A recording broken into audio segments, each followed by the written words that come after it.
Der neue 3er BMW bzw. die neue i3 Limousine wurde jetzt vorgestellt. Und die sieht nicht nur ziemlich gut aus, sondern ist auch technisch sehr beeindruckend.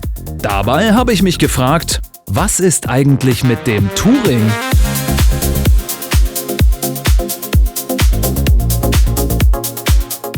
BMW treibt die Elektrifizierung seines Kernportfolios konsequent voran. Nachdem die neue Klasse mit dem SUV iX3 eingeläutet wurde, rückt nun die Dreierreihe in das Zentrum der Strategie.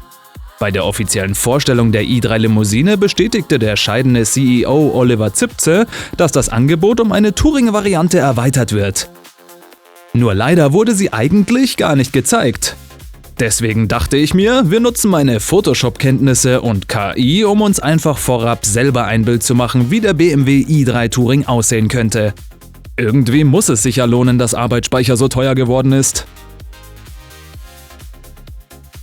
Das Teaserbild, das während des E3-Events über die Leinwand flimmerte, lässt nicht besonders viel erkennen. Deswegen schauen wir jetzt, was da auf uns zukommen könnte. Die Front erhält auch wie die Limousine die markante Sharknose mit einer flachen, breiten Doppelniere, in die die Scheinwerfer direkt integriert sind, ähnlich wie beim 1970er 635 CSI.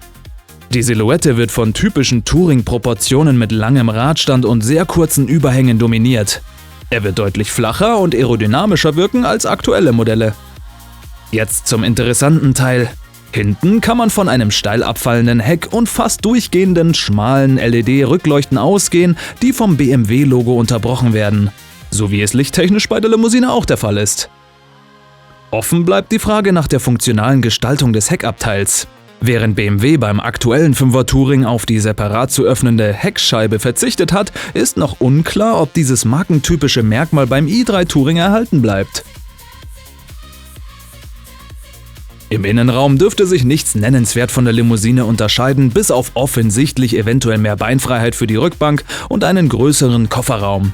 Das bedeutet, dass die auffälligste Neuerung, der Verzicht auf ein klassisches Instrumentenkombi hinter dem Lenkrad, auch auf den Touring zutreffen wird. Mit Panoramic Vision, einem Display, das sich über die gesamte Breite der Windschutzscheibe am unteren Rand erstreckt, werden Informationen direkt in das Sichtfeld des Fahrers und Beifahrers projiziert. Ergänzend gibt es für den Fahrer ein hochmodernes 3D-HUD für fahrrelevante Daten.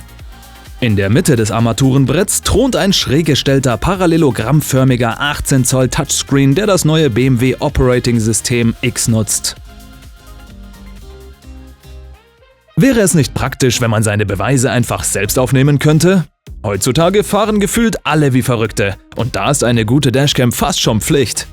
Mit der Red-Tiger F7 NP bekommt man 4K-Auflösung für die Front und Full-HD-Auflösung für die Rückkamera. Mit dem Saugnapf an die Scheibe, hinten geklebt und den Stecker in den Anzünder oder andere Stromquelle, vielleicht ein bisschen die Kabel verstecken und schon geht's los. 170 Grad Weitwinkel vorne und 140 Grad Weitwinkel hinten reduzieren tote Winkel zur Sicherung von Beweismaterial, zum Beispiel bei Unfällen. Wenn man die Dashcam über die offizielle Webseite oder zum Beispiel Amazon holt, hat man eine 18-monatige Herstellergarantie. Registriert man das Gerät auf der Red-Tiger Website, gibt's on top eine verlängerte Garantie von 6 Monaten, also insgesamt 24 Monate. Über meine Links in der Beschreibungsbox gelangt ihr zur Red-Tiger F7 NP und bekommt über Amazon 5% Rabatt mit dem Code RedTiger5OFF. Schaut auf jeden Fall vorbei. Seitdem ich die Kameras im Tesla und die Red-Tiger F7 NP im Oldtimer habe, kann ich echt verstehen, warum so viele auf Dashcams schwören. Der i3 Touring wird technisch identisch zur Limousine auf der dedizierten Elektroplattform Neue Klasse stehen. Basierend auf den nun bekannten Daten der i3 Limousine können wir uns nun ein Bild malen.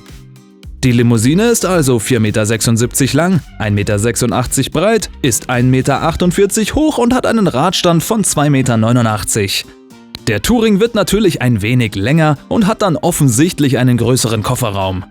Dank des 800 Volt Hochvoltsystems wird die Ladezeit signifikant verkürzt. Die i3 Limousine lädt mit bis zu 400 kW. Zum Einsatz kommen hier dann die neuen Rundzellen im Format 46XX. Diese bieten eine um 20% höhere volumetrische Energiedichte. Im i3 beträgt die Batteriegröße 109 Kilowattstunden. Der i3 kommt reichweitentechnisch auf 900 Kilometer nach WLTP. Der i3 Touring könnte aufgrund eines etwas höheren Gewichts und etwas schlechterer Aero-Werte geringfügig darunter landen. Los geht's bei der i3 Limousine mit dem eDrive 40 mit 335 PS. Danach kommt der 50 xDrive, der 469 PS leistet. Ein i3M oder i3M Touring wird dann wohl um die 600 PS haben. Während die i3 Limousine im Herbst 2026 ihren Marktstart feiert, wird der i3 Touring für das Jahr 2027 erwartet. BMW wird das Modell parallel zu den neuen Verbrennervarianten der Dreierreihe anbieten, wobei das Design der Elektromodelle und der Verbrenner, die weiterhin auf einer weiterentwickelten CLAR-Plattform stehen, nahezu identisch ausfallen dürfte. Offiziell gibt es noch keine, aber die erwartbaren Preise für den BMW i3 eDrive 40 liegen bei ca. 58.000 bis 60.000 Euro. Beim 50 xDrive werden es wahrscheinlich ca. 65.000 bis 70.900 Euro. Und ein BMW i3M wird wohl über 100.000 Euro kosten. Was denkt ihr? Könnte meine Darstellung des Tourings zutreffen? Und wäre ein i3 Touring auch was für euch? Sagt mir das gerne in den Kommentaren. Wenn euch meine Videos gefallen, lasst mir ein Abo und einen Daumen nach oben da. Vergesst auch nicht auf meinem Instagram- und TikTok-Kanal vorbeizuschauen. Die Links dazu sind in der Videobeschreibung.